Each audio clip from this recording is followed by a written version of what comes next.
Hello and welcome to Just Hoops. In today's video, we're going to break down and talk about the Cavs defense. Defensively, the Cavs have been one of the best teams in basketball, and a huge reason why is Coach Bickerstaff and his unique schemes and tactical usages at this end of the floor. So let's start off by talking about a couple stats real quick. As of Thursday, the Cavs are the number 2 defensive rating, they're the number 3 defensive field goal percentage, and the number 2 overall defense via synergy. These stats exemplify how good the Cavs have been at this end of the floor, and a huge reason why they've been so successful is their personnel. They start 3 7-footers, and their 2 anchors of Jarrett Allen and Evan Mobley have been absolutely incredible defensively. Let's start by talking about Jarrett Allen. Jarrett Allen is an incredible defender with great size and length, being 6'10", 240 pounds. He's able to guard inside and out. If we want to talk stats, he has 104.7 defensive rating and a rebound percentage of 21.3 at the defensive end of the floor. The man does it all. He can play inside, he can play out.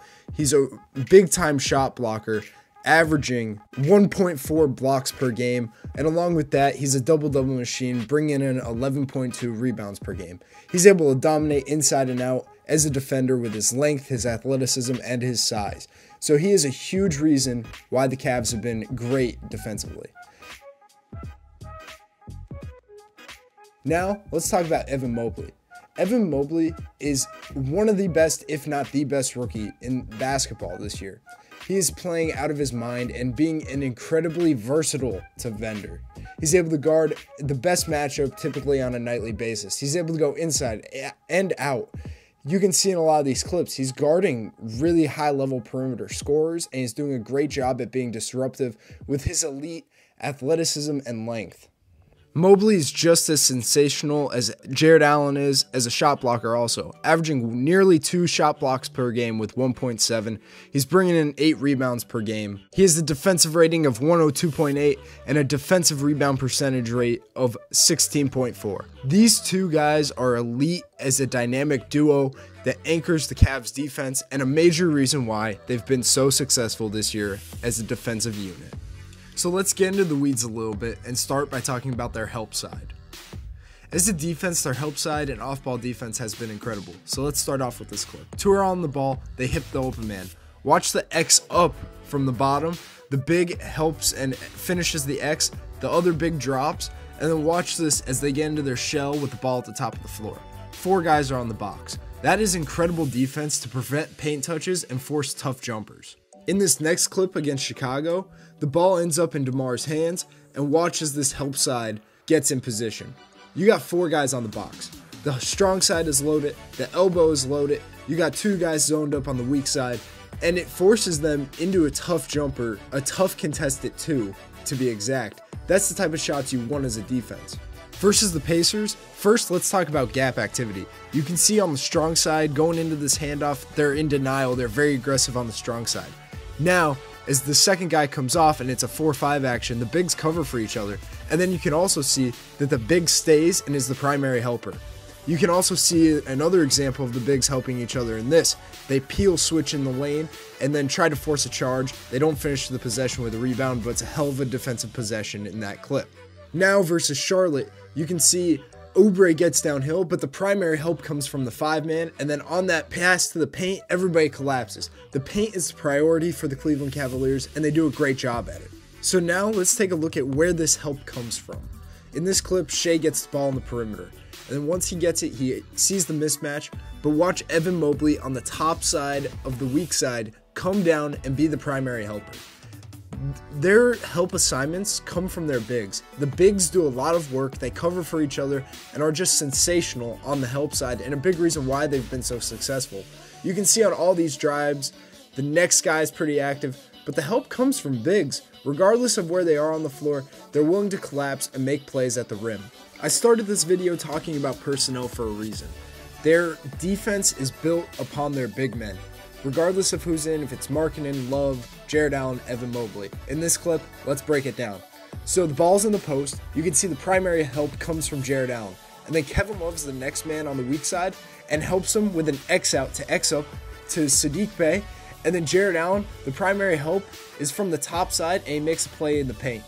This help of the bigs is incredible to watch, and they're awesome in rotation also. In this next clip, watch Jonas Valanciunas has it. He tries to make a play downhill. The Cavs send two to stop the big time post threat, and watch, the next guy comes over, the backside guy lifts up, and they force a tough deep three for Graham. This next clip versus the reigning champs will also show an awesome glimpse of their help side and their ability to rotate and cover for each other. First, Drew gets downhill off the ball screen. The nail comes over and commits and really helps. He peels off with the guy guarding the ball, Garland. They first look for the X out, but then he sees Garland and he recovers to the corner to contest the corner three. They fail to get the rebound, but they show awesome energy and effort to contest the second shot. The Cavs are absolutely incredible on the help side. The bigs, regardless of position, are the primary helpers at the rim to stop anything coming to the paint. They're incredible in rotation as a team, great at Xing out, communicating, closing out, and forcing tough contested jumpers or running them off the line into tough twos with bigs in the paint. So I hope this part of the video really helped you understand what made them so successful as a team defensively. Now, on to the next part of their defense as we talk about ball screen coverages that they like using on a nightly basis. Let's start with their primary coverage, which is their drop coverage.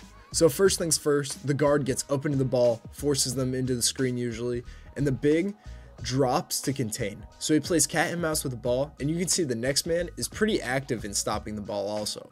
Throughout these clips, you'll see that the big could be up to touch, or he could just drop immediately. There's a variety of ways in which they do it based on matchups, based on what guys like to do, but the primary things stay. They get up into the ball, the next man is active in the gap, really stunting and trying to stop the drive, and the big drops to contain the ball, but also prevent the roll from getting easy opportunities at the rim. Another thing is that the location of the drop is based on the screener, based on the ball, so you can see if it's a harder roller like a Stewart here, you drop immediately, and you trust the guard to get back up in front. This is their primary coverage because the bigs are so good. They're great at their job, and they're able to really protect the rim, help each other out, and it puts them in position to be successful. So it makes sense for their primary coverage as a defense to be drop coverage. And another little part about their defense is middle ball screens. They sometimes down, and they force them into different things, showing different looks within their drop coverage. Secondly, their big time switching defense. This is another look that I think is huge within their team due to their versatility, length, and athleticism across the board. They like switching same guys, so they'll switch the front court guys, and then they'll also be able to switch the back court also, so guard to guard switches. They're based on size, based on matchup. The bigs are able to switch across the board with each other, so are the guards. Switching is both on and off the ball. From a technical standpoint, they like switching over and up. So the guy will force the ball into the screen, stay over the top, and then he'll peel off, stay connected to the roller pop, and then get in position that way, while the cover guy will get up into the ball and then do his job, guard his yard, and be a one-on-one defender.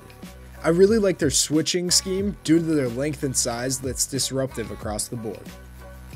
Next, let's talk about their showing and hedging that they use at times with their mobile bigs such as Kevin Love.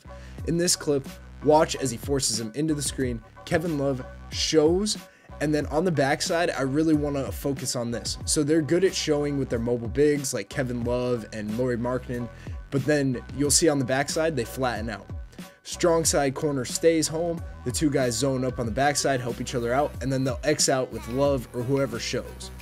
This type of defense allows them to apply pressure in a variety of ways. Their help side is incredible when they show.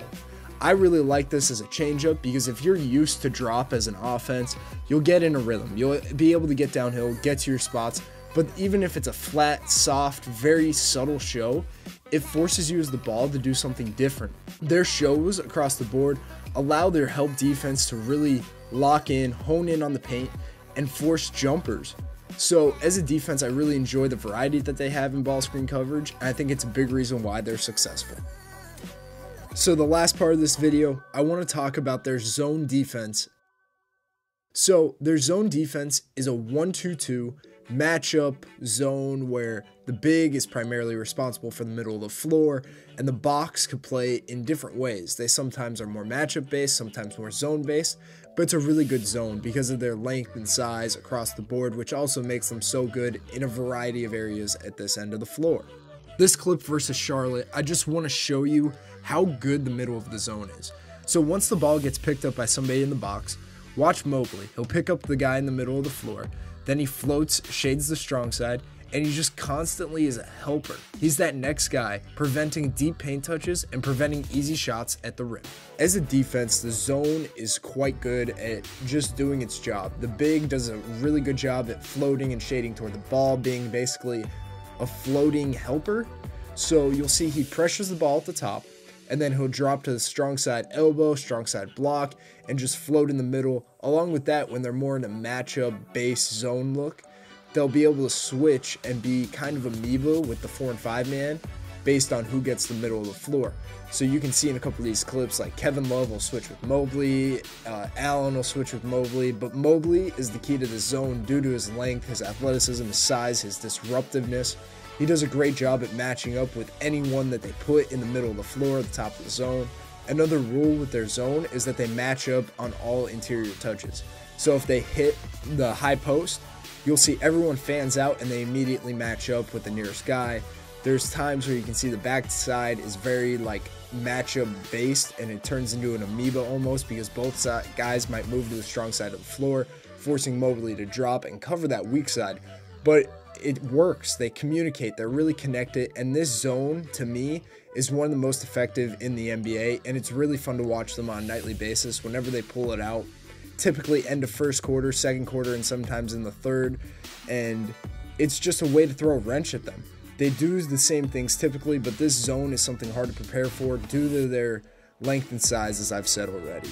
Just some last comments about the zone. I just want to talk about the box on the backside. It's a matchup zone oriented. As I said, that they sometimes could go amoeba and really focus on matching up. They're solid at applying pressure and activating the ball, allowing Mobley to drop behind. They load the paint and really focus, as their man defense does, at preventing easy paint touches. And they do an awesome job at rotations, on spray outs and kick outs, allowing them to always have somebody on the ball and contest jumpers. To conclude the video, this end of the floor has been crucial to the Cleveland Cavaliers' success. They're highly active, they're great at communicating, they have awesome energy as a team defense. You can watch or listen to the Old Man and the 3 podcasts with JJ Redick, Tommy Alter, and they had an interview with Kevin Love, and Kevin Love talked about the defense a little bit and how the team in general covers for each other, especially the big men, as we talked about in this video. Bickerstaff has done a phenomenal job at getting his guys to buy in and really play together and for each other. He built a system based on personnel, and he has this elite length, size, and athleticism that he utilizes at an incredibly high level, making them so effective as a team defense.